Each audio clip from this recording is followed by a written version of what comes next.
He woke up because the air changed. It was not a sound at first. It was pressure, like the room had taken a sharp breath and forgotten how to let it out. Daniel Harper opened his eyes to darkness, his mind still slow with sleep. The digital clock on the nightstand glowed faintly, 02:17. Then the light came. It did not come from the lamp or the window. It came from the air itself. A pale blue flash spread across the bedroom, bending shadows the wrong way. The walls rippled as if they were reflections on water. Daniel tried to sit up, but his body locked in place, frozen by shock. The air cracked. Something tore open above his bed. Daniel felt heat, then cold, then a pressure so strong it pushed the breath from his chest. The smell of metal and ozone filled the room. The flash collapsed inward, folding on itself, and with a dull, heavy thump, something fell onto the mattress beside him. The room went silent. Daniel sucked in air and rolled off the bed, hitting the floor hard. His heart hammered as he scrambled backward until his shoulders hit the wall. His eyes never left the bed. Someone was lying there, a woman.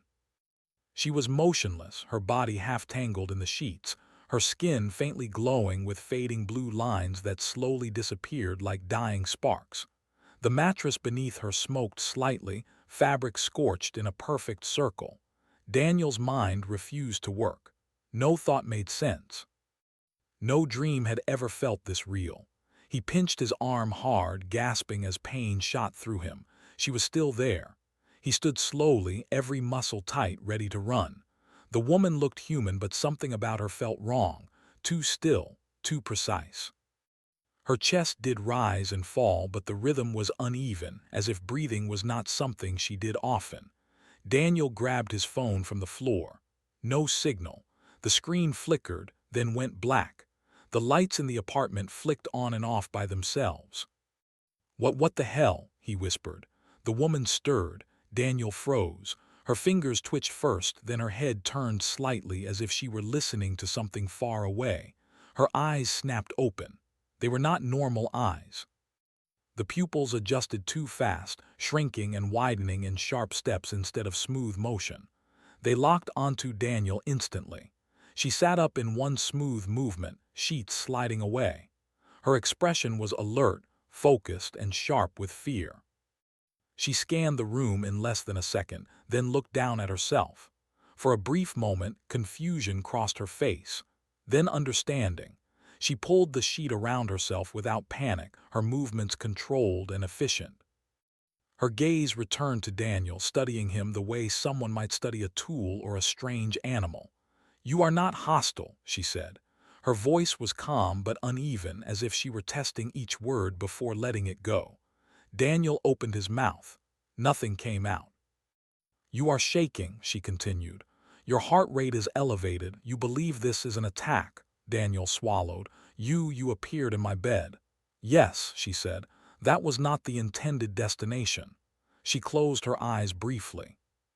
Faint lines of light reappeared on her skin, tracing symbols Daniel did not recognize. They vanished again. "This environment is primitive," she said slowly, "but stable." Daniel found his voice at last. "Who are you?" She looked at him for a long moment, as if deciding how much truth he could survive. "I am a navigation corps," she said, "or what you would call one." "That's not a name." "No, names are inefficient."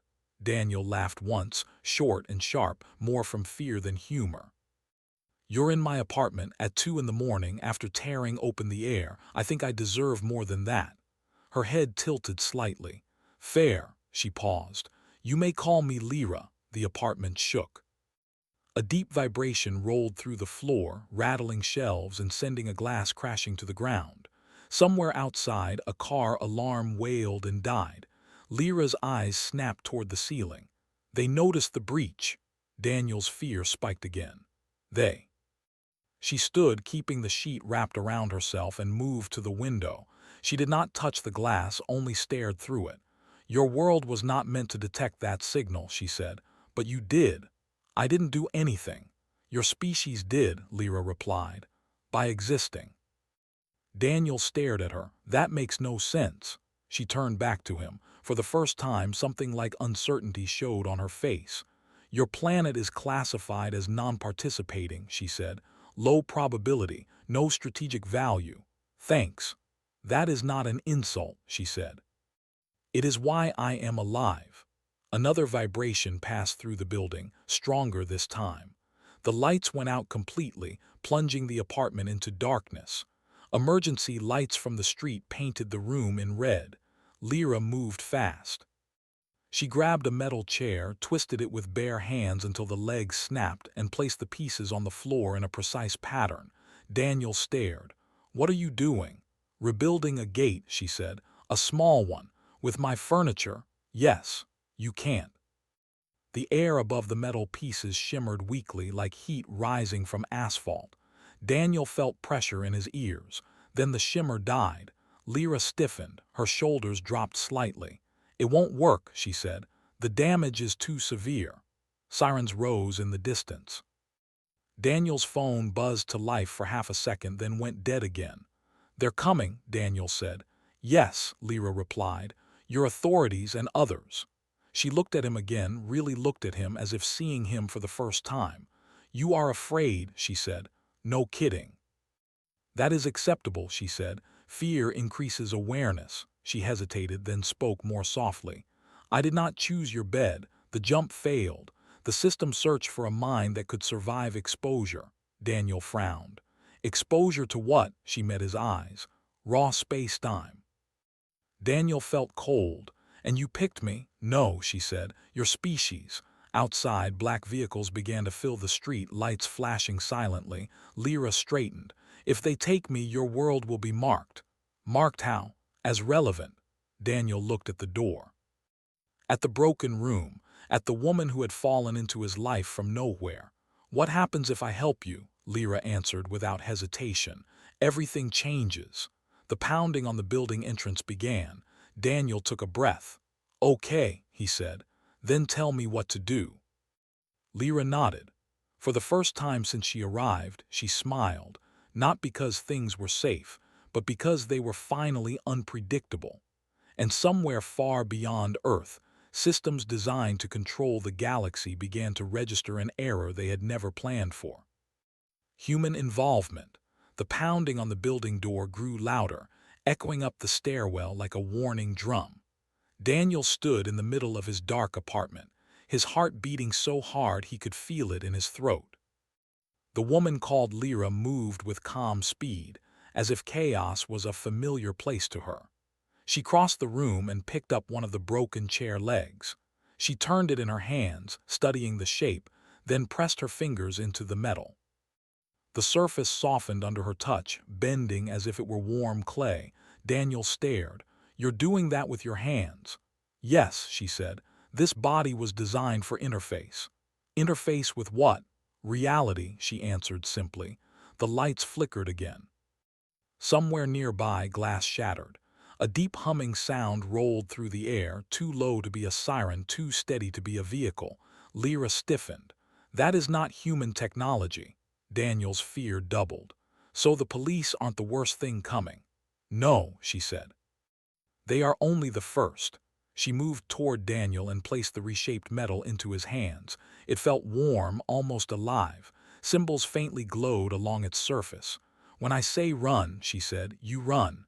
And you?" "I will distract them." Daniel shook his head. "I'm not leaving you here." Lyra looked at him with something close to surprise. "That response is statistically rare." "Well, congratulations," Daniel said. "You found a rare one." The pounding reached the apartment door now. Voices shouted orders. Heavy boots moved outside. Lyra closed her eyes. For a moment the faint blue lines returned on her skin, brighter than before. The air around her vibrated, bending light. Then everything went wrong. A sharp crack split the room and the pressure returned, stronger than before. Daniel cried out and dropped to one knee. The walls groaned. The window shattered inward, glass spraying across the floor. Something invisible slammed into the apartment like a wave. Lyra was thrown backward into the wall. The glow on her skin flickered and died. She collapsed, gasping, her controlled calm finally breaking. "No," she whispered. "They locked the channel." The apartment door exploded inward. Men in dark armor flooded the room, weapons raised. Their helmets hid their faces, their movements sharp and trained. Red targeting lights danced across the walls. "Hands up," one of them shouted. "Now," Daniel froze, his hands rising without thought. His mind screamed at him to run, but his legs would not move. Lyra tried to stand. One of the armored men turned his weapon toward her. "Do not fire," a voice said sharply from behind them. Another figure stepped into the room. This one wore no helmet, only a dark uniform with no markings. His eyes locked onto Lyra not with fear but with interest. "Well," he said calmly, "this is new." Lyra straightened slowly, forcing herself upright. She pulled the remains of the sheet tighter around her shoulders, her posture proud despite her weakened state. "You are early," she said. The man smiled faintly. "We noticed the sky hiccup." He glanced at Daniel. "And you must be the lucky resident," Daniel swallowed. "You're not police." "No," the man said, "but we work closely with them when things fall out of the sky." The low humming sound outside grew louder. The floor vibrated again. Lyra's eyes widened slightly. "They are deploying." The man followed her gaze toward the broken window. "Who they?" She looked back at him. "The ones who will not ask questions." As if summoned by her words, the air outside the window folded in on itself. A shape emerged, tall and sharp-edged, like a shadow carved from metal. Lights flickered along its surface in patterns that hurt Daniel's eyes to look at. The armored men hesitated. "That," the man muttered, "is definitely not on any list." The shape moved through the wall as if it were smoke. The temperature in the room dropped instantly. Frost spread across the floor. Lyra stepped forward, placing herself between the figure and Daniel without hesitation. "You are out of jurisdiction," she said firmly. The shape responded without sound, but Daniel felt the words in his head like pressure. "Asset located, retrieval authorized." The man clutched his head, gasping. "What the hell was that?" "Not for you," Lyra said. "Stay back." The shape extended something like an arm. Space bent around it, pulling toward its grasp. Daniel felt himself sliding forward, his feet dragging across the floor. "Lyra," he shouted. She turned her head slightly. "Daniel," she said quickly. "When I say move, you must move. Do not hesitate." She stepped toward the shape, the blue lines blazing across her skin again, brighter than ever before. "I am not an asset," she said. "I am free." She struck the air. There was no explosion, no flash, just a sudden silence so deep it felt like the world had stopped breathing. The shape recoiled, its surface rippling violently. Lyra staggered, falling to one knee. Daniel did not think. He ran. He grabbed her arm and pulled her toward the hallway as alarms blared from every direction. The armored men shouted, some firing uselessly into empty air, their shots vanishing before reaching the shape. The building shook as if something massive had landed on the roof. Daniel dragged Lyra down the stairs, his muscles burning, his lungs screaming. She leaned heavily on him, her weight far more than it should have been. "They are adapting," she gasped. "They always do." "What do we do?" Daniel shouted. She looked at him, her eyes sharp even through the pain. "We confuse them." They burst out into the street. People were running, shouting, pointing at the sky. Above them, lights twisted in impossible patterns, forming shapes that did not belong. Lyra scanned the chaos. "Your species responds to danger with disorder," she said. "They cannot model that." She pulled Daniel toward a narrow alley. The humming grew louder, closer. Shadows moved where there should have been none. Daniel felt something brush his mind, cold and searching. "Don't look at them," Lyra warned. "They learn faster if you do." She stopped suddenly and pressed her hand against a brick wall. The bricks glowed faintly, then shifted, opening just enough to reveal a dark space beyond. Daniel stared. "You can do that too." "Only here," she said. "Your world is flexible." They slipped inside as the wall closed behind them. The space was small and silent, hidden between buildings, existing in a way Daniel could not fully understand. Lyra sank to the ground, breathing hard. "I am damaged," she said quietly. Daniel knelt beside her. "Can you fix it?" "Not alone," she replied. He laughed weakly. "Of course not." She looked at him, studying his face. "You should not be here." "Too late for that," he said. "What happens now?" Lyra leaned her head back against the wall. "Now," she said, "they will argue." "Argue?" "Yes," she said. "About you." Daniel blinked. "Me?" "You interfered," she said. "That makes you unpredictable." Outside, the city shook as something unseen moved through it. Sirens wailed.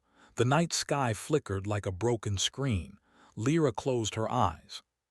"They did not plan for humans," she whispered, "and they fear what they do not plan for."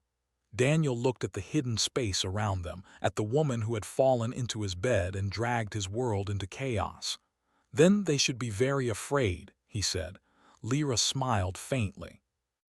And far above Earth, in places where no human had ever looked, systems built to control everything began to slow, not from damage, but from uncertainty. The human variable had entered the equation. And it did not behave as expected. The hidden space between the walls felt unreal, like a pocket of silence cut out from the noise of the city. Daniel could still hear distant sirens and deep vibrations, but they sounded muted, as if coming from another world. Lyra remained on the ground, her breathing shallow, her eyes closed.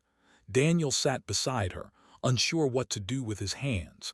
His mind kept trying to catch up with everything that had happened, but it felt like trying to grab smoke. After a moment, Lyra opened her eyes.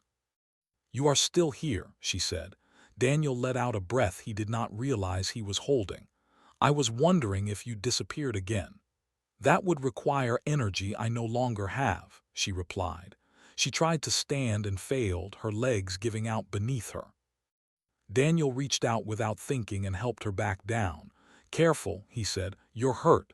"Yes," she said. "Internally, the interface structures are unstable." Daniel frowned. "You're saying that like you're a machine." "I am partly one," she said. "But not in the way you imagine." Outside, something roared, not loud but deep, a sound that seemed to pass through solid objects. The wall behind them vibrated. "They are searching," Lyra said. "Slowly, carefully." Daniel glanced around the narrow space.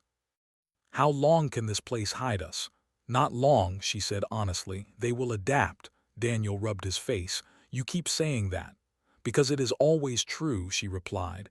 "They do not rush, they calculate." Daniel looked at her. "And humans," Lyra paused, "humans do not." She studied him again, her gaze sharp despite her weakness. "When you pulled me away from the retrieval unit, you acted before understanding the risk." "Yeah," Daniel said. "I do that sometimes." "That behavior is rare among spacefaring species," she said. "Most wait for complete data. And that gets them killed." "Sometimes," Lyra admitted. Another vibration passed through the hidden space. Dust drifted from unseen cracks. Daniel's phone buzzed weakly in his pocket. He pulled it out, surprised to see the screen light up. "No service," he muttered. "Of course." Lyra's eyes flicked to the phone. "May I see that?" Daniel handed it to her. She held it carefully as if it might break. "This device," she said slowly, "is inefficient." "Hey," Daniel said, "that's my phone." "But it is adaptable," she continued. "That is more important." She pressed her thumb against the screen. The phone flickered, then went dark. Daniel opened his mouth to protest, then stopped as faint blue lines spread across the device. "What are you doing?" he asked. "Listening," she said. The phone vibrated sharply, then steadied. The screen came back on, displaying nothing but static. "There," she said. "It will alert us when they are close." Daniel stared. "You just turned my phone into an alien radar." "Yes." "Great," he said. "I always wanted that." Lyra almost smiled. The static on the screen shifted, lines moving in slow waves. "They are debating," Lyra said. "Debating what?" Daniel asked. "Whether to remove your planet from the exclusion list." Daniel's stomach tightened. "That sounds bad." "It is," she said. "Once a world is classified as relevant, it becomes manageable." "Manageable how?" "Through control," she replied. "Or removal." Daniel leaned back against the wall. So because of you, Earth might get wiped out. Lyra's expression hardened. Because of me, they noticed you. That's not better. No, she agreed, but it is honest. The static on the phone spiked suddenly. Lyra's head snapped up. They are close. Daniel stood. Then what's the plan? Lyra closed her eyes, thinking. I need to reach a stable signal point. You mean like a tower or something? Yes, she said, a place where many of your signals overlap. Daniel thought for a second. Downtown. Cell towers, data centers, everything stacked on top of each other. That will do, Lyra said. Daniel peeked through the wall as it briefly turned transparent under her touch. The alley outside looked empty, but the air shimmered faintly, like heat on asphalt. I don't like this, he said. That means you are paying attention, Lyra replied. She pressed her hand against the wall again. The bricks shifted, opening just enough for them to slip out. The city beyond was chaos. Traffic was frozen, people gathered in confused groups, staring at the sky where faint lights moved in slow patterns. Daniel helped Lyra walk, her arm over his shoulder. She was heavier than she looked, as if gravity itself clung to her. They see everything? Daniel asked quietly. They see patterns, Lyra said. Crowds, order, repetition. So we should avoid that. Yes. They moved against the flow of people, cutting through side streets, climbing over barriers. Daniel noticed something strange as they went. The alien shapes in the sky seemed to drift away from dense clusters of humans, focusing instead on empty spaces. They're avoiding people, he said. Lyra nodded. Too much noise. Daniel laughed softly. Figures. They reached a subway entrance, its gates broken, lights flickering inside. Underground, Daniel said. Worth a try. They descended into the tunnel, the air cooler and damp. The sounds of the city faded, replaced by dripping water and distant echoes. Lyra stopped suddenly. This place remembers, she said. Daniel blinked. Remembers what? Movement, she replied. Choices. She knelt and placed her hand on the concrete floor. Blue lines spread outward, tracing old cracks, following paths where countless feet had walked. This world has been shaped by you, she said softly. They underestimated that. The phone buzzed again, sharper this time. They are adjusting, Lyra said. They will enter the tunnel soon. Daniel looked down the dark passage. Then we don't have much time. They moved deeper until the tunnel widened into an old service platform. Broken equipment lay scattered around, forgotten by time. This will work, Lyra said. She sat on the ground, breathing hard. I need to connect. To what? Daniel asked. To your network, she said. All of it. Daniel hesitated. Is that safe? No, she said, but neither is doing nothing. He nodded. Do it. Lyra placed both hands on the ground. The blue lines flared bright, racing along the tunnel walls, climbing cables and metal pipes. Daniel felt pressure in his head again, but this time it was different. Not cold, curious. Images flashed through his mind. Cities, oceans, faces. Human history in fragments, messy and overlapping. Lyra gasped. Your species records everything, she said. Why? Because we forget, Daniel said. That is dangerous, she replied, and powerful. The tunnel lights exploded in a cascade of sparks. Above them something shrieked, a sound that did not belong to any throat. They are reacting, Lyra said. They cannot isolate the signal. The phone in Daniel's hand burned hot, symbols racing across the screen faster than he could read. What are you showing them? Daniel asked. Everything, Lyra said. Your wars, your failures, your kindness, your refusal to stop. She cried out, her body arching as the glow intensified. Outside the tunnel, the alien units hesitated. Their movements slowed, patterns breaking. Daniel felt it too, a shift in the air, like the world leaning. Lyra collapsed forward, gasping. Did it work? Daniel asked urgently. She looked up at him, exhausted but smiling. They are confused, she said. They cannot reduce you to a single outcome. The tunnel shook violently as something struck above them, then stopped. Silence followed. Daniel waited, holding his breath. The phone screen went blank. Lyra exhaled slowly. They have withdrawn for now. Daniel sank to the ground beside her. So what happens next? Lyra stared down the tunnel, her expression serious. Now, she said, they will prepare. Daniel nodded grimly. So will we. Far beyond Earth, in systems that had never needed to doubt themselves, a new classification was being drafted. Not threat, not ally, but unknown. And for the first time, the models did not agree. Humanity had entered the system, and the system did not know what to do. The silence in the tunnel did not feel safe. It felt like something was holding its breath. Daniel sat with his back against the cold concrete wall, his legs stretched out in front of him. Lyra rested nearby, her hands flat on the ground, her eyes half closed. The faint blue glow that once covered her skin was gone. Now she looked tired, almost fragile, in a way Daniel had not seen before. For a long time, neither of them spoke. Water dripped from a broken pipe somewhere above, the sound echoing through the tunnel in slow, uneven beats. The air smelled of dust and old metal. They will come back, Lyra said quietly. Daniel nodded. I figured. This pause is not mercy, she continued. It is recalculation. Daniel rubbed his hands together. So we bought some time. Yes, she said. Time is valuable. He looked at her. How much? Lyra opened her eyes and met his gaze. Enough to prepare, not enough to relax. Daniel let out a slow breath. That's been my whole night. Lyra shifted, sitting more upright. You should leave. Daniel frowned. What? This situation will grow larger, she said. More dangerous. Your involvement will increase their interest. Daniel stared at her. You're telling me to walk away now? Yes. He laughed softly, shaking his head. That ship sailed when you fell into my bed.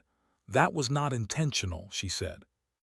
Still happened, he replied, and I'm not good at pretending things aren't my problem. Lyra studied him again, the same careful look she used when scanning new environments. You understand that helping me may place your entire species at risk, she said. Daniel shrugged. Sounds like something we do all the time anyway. For a moment, Lyra said nothing. Then she nodded slowly. Very well, she said. Then you must understand more. She placed her hand on the ground again, but this time gently. The blue light returned, faint and controlled. There is a structure beyond your world, she said. A system that governs expansion, contact, and containment. Like a government? Daniel asked. Like a calculation, she replied. Species are measured. Their potential outcomes are modeled. Most fall into predictable paths. And humans? Daniel asked. You were ignored, Lyra said. Not because you are weak, because you are inconsistent. Daniel smiled slightly. We get that a lot. That inconsistency makes you invisible to long-term prediction, she continued. Until someone interacts with you directly. Daniel's smile faded. Like you? Yes, she said, like me. The tunnel lights flickered faintly. Somewhere above, something heavy moved. They will not send retrieval units again, Lyra said. They will send observers. Spies, Daniel said. Analysts, she corrected. They do not fight first, they watch. Daniel stood up. Then we shouldn't sit still. Correct, Lyra said. Movement disrupts observation. They made their way through the tunnel, following service paths and maintenance corridors. Daniel noticed that Lyra moved more slowly now, leaning on walls, her breathing uneven. You're getting worse, he said. Yes, she replied. The damage is spreading. What happens if it spreads too far? She hesitated. I will lose cohesion. Daniel stopped walking. Lose cohesion how? I will no longer be able to maintain this form, she said calmly. Daniel clenched his jaw. So we're on a clock. Yes. They reached a maintenance exit that opened into an abandoned station. Old signs hung crooked, paint peeling, dust thick on the floor. Emergency lights cast long shadows across empty tracks. This place is forgotten, Daniel said. That's good, right? Yes, Lyra said. Neglect creates blind spots. They moved onto the platform. Daniel helped Lyra sit on a bench, then paced, running his hands through his hair. We need help, he said. Someone who knows things. Government, scientists, someone. Lyra looked at him sharply. No authorities. Why not? They will attempt to control the situation, she said. That will attract attention, Daniel sighed. Figures. He pulled out his phone. The screen flickered weakly, but it worked. I know someone, he said slowly. A friend from university, works in data systems. Not military, curious though. That is acceptable, Lyra said. Daniel hesitated. If I bring someone else into this, they will already be affected, Lyra said. Your world is changing. Daniel nodded and sent a short message. No details, just urgency. They waited. Minutes passed, then more vibrations shook the station. Dust fell from the ceiling. They are scanning again, Lyra said. Daniel's phone buzzed. A reply on my way. What did you break this time? Daniel smiled despite himself. Footsteps echoed down the stairs. A man appeared tall, wearing a jacket and carrying a backpack. He froze when he saw the empty station and the woman glowing faintly on the bench. Okay, the man said slowly. That's new. Mark, Daniel said. Meet Lyra, Mark stared. Is this a prank? No, Daniel said. Lyra looked at Mark. You are intelligent, she said, and curious. Mark blinked. I mean, yes, but the station shook violently. A low hum filled the air, stronger than before. That's not a train, Mark said. No, Lyra agreed. It is not. Shapes appeared at the far end of the tunnel, tall, thin outlines that shimmered as they moved. Mark's mouth fell open. Daniel, we're going to need your help, Daniel said. Mark swallowed hard. With what? With everything, Daniel replied. The shapes stopped at the edge of the light. They did not cross it. They are observing, Lyra said. They will not engage unless necessary. Mark backed up slowly. Those things are watching us. Yes, Lyra said. Are we about to die? Not yet, Daniel said. Mark laughed weakly. That's comforting. Lyra stood with effort. They are learning, she said. But slowly, you must give them too much information. Mark frowned. That's not how intelligence works. It is for them, Lyra said. They struggle with excess. Mark's eyes lit up despite his fear. Information overload. Yes, Lyra said. Daniel looked between them. You two speak the same language. Mark nodded slowly. If they're trying to model us, we show them chaos. The lights flared brighter. The shapes shifted, their outlines flickering. They are already adjusting, Lyra warned. Mark opened his backpack, pulling out a laptop. Then let's adjust faster. Daniel watched as Mark's fingers flew over the keyboard, connecting to local networks, public feeds, emergency systems. What are you doing? Daniel asked. Letting humanity be humanity, Mark said. Screens around the station flickered on, showing random broadcasts, old recordings, live feeds from across the city. Music clashed with news. Laughter mixed with shouting. The shapes recoiled slightly. They cannot filter it, Lyra said, awe in her voice. The hum rose, then stuttered. Daniel felt it again, that strange pressure, but this time it felt like resistance. They're pulling back, Mark said. They don't like this. Lyra smiled, tired but proud. You are teaching them fear. The shapes faded, dissolving into the air like mist. The station went quiet again. Mark closed his laptop, hands shaking. Okay, he said. So that just happened. Daniel laughed, a sharp, breathless sound. Welcome to the club. Lyra sank back onto the bench. This will not stop them forever, she said, but it changes the equation. Mark looked at her.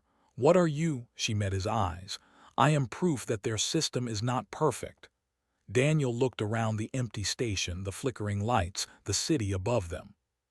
Then we're going to make sure it stays that way, he said. Above the planet, far beyond human sight, observers recorded the encounter. Their conclusion was simple. Direct control would be costly. Prediction was failing. And the longer humans were involved, the harder the problem became. Preparation was no longer optional, and neither was caution. The city above the abandoned station was slowly waking up to a morning that did not feel like any other. Sirens still echoed in the distance, but they were fewer now. The sky no longer twisted, and the strange lights had faded, leaving behind only confusion and questions. Down in the station, Daniel sat on the floor with his back against a pillar. Mark paced in small circles, running his hands through his hair again and again. Lyra lay on the bench, her eyes closed, her breathing shallow but steady. For a while no one spoke. Finally, Mark broke the silence. "So," he said carefully, "the universe is watching us." Daniel nodded, "Pretty much." Mark let out a short laugh that held no humor. "That's not great." Lyra opened her eyes. "It is not ideal," she said. Mark jumped slightly. "Sorry, still not used to that." She sat up slowly, wincing as she did. Daniel moved closer without thinking, ready to help, but she managed on her own. "They have withdrawn their observers from this sector," Lyra said. "For now." Daniel frowned. "Why now?" "Because they are uncertain," she replied. "Uncertainty is dangerous to them." Mark leaned against a wall. "Let me guess, they're going to try something bigger." "Yes," Lyra said, "but not immediately." Daniel looked at her. "You're not telling us everything." She met his eyes. "I am telling you what you need to know." Daniel accepted that. "What happens to you?" Lyra looked down at her hands. The faint glow returned for a moment, then faded again. "My structure is failing," she said calmly. "I cannot remain active much longer without stabilization." Mark blinked. "You're dying." "I am degrading," Lyra corrected. "It is similar." Daniel felt a tightness in his chest. "Can we fix it?" "Yes," she said, "but not the way you expect." Mark leaned forward. "I'm listening." "I was designed to guide fleets through unstable space," Lyra said. "My core requires constant alignment with a higher network. That network no longer exists for me." "Because you left," Daniel said. "Yes." Mark crossed his arms. "So you need a new network." Lyra nodded. "A distributed one, chaotic, resilient." Daniel's eyes widened slightly. "You mean?" "Yes," she said. "Humanity." The word hung in the air. Mark shook his head slowly. "You're saying she plugs into us." "Not control," Lyra said quickly. "Connection." Daniel thought of the flashes he had seen in the tunnel, the memories, the noise. "What does that mean for people?" he asked. "It means I listen," she said, "and learn and stabilize." Mark looked between them. "And what do we get out of it?" Lyra did not hesitate. "Protection." Daniel laughed softly. "That's one way to make first contact." The station lights flickered again, but this time there was no vibration, no pressure. "They are still watching from a distance," Lyra said, "but they will not interfere while I am anchored." Mark rubbed his chin. "So how do we do this?" Lyra pointed upward. "You already began." "Networks, signals, stories. Your world is loud." Daniel smiled. "We're good at that." They left the station as dawn broke over the city. People stood in the streets, talking in clusters, pointing at the sky, sharing videos and theories. No one agreed on what had happened, and that was exactly the point. Daniel, Mark, and Lyra moved through the crowd unnoticed. They found shelter in an old office building Mark had access to. Inside, screens glowed with live feeds, messages, and endless human chatter. Lyra sat in the center of it all, eyes closed, her breathing slowly evening out. "She's stabilizing," Mark said quietly, watching the data scroll. Daniel nodded. "She looks better." Lyra opened her eyes. "I am better," she said. "Already." Outside, the world argued. Some said it was a test. Some said it was a hoax. Some said it was a sign. None of them were entirely wrong. Hours passed. Then days. Governments searched for answers and found none they could agree on. Scientists argued. Media cycles burned themselves out and reignited. Humanity did what it always did in uncertainty. It kept going. Lyra stayed connected, listening, adapting. The more she learned, the more stable she became. Far beyond Earth, the observers watched. Their models broke again and again. Human behavior refused to settle into patterns. Every attempt to isolate variables failed. The presence of Lyra within the human network made prediction even harder.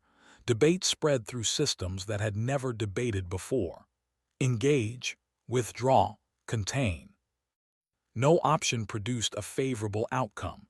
Daniel stood on the rooftop one evening watching the sun dip below the skyline.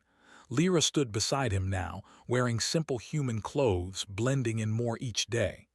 "They're still out there," Daniel said. "Yes," Lyra replied.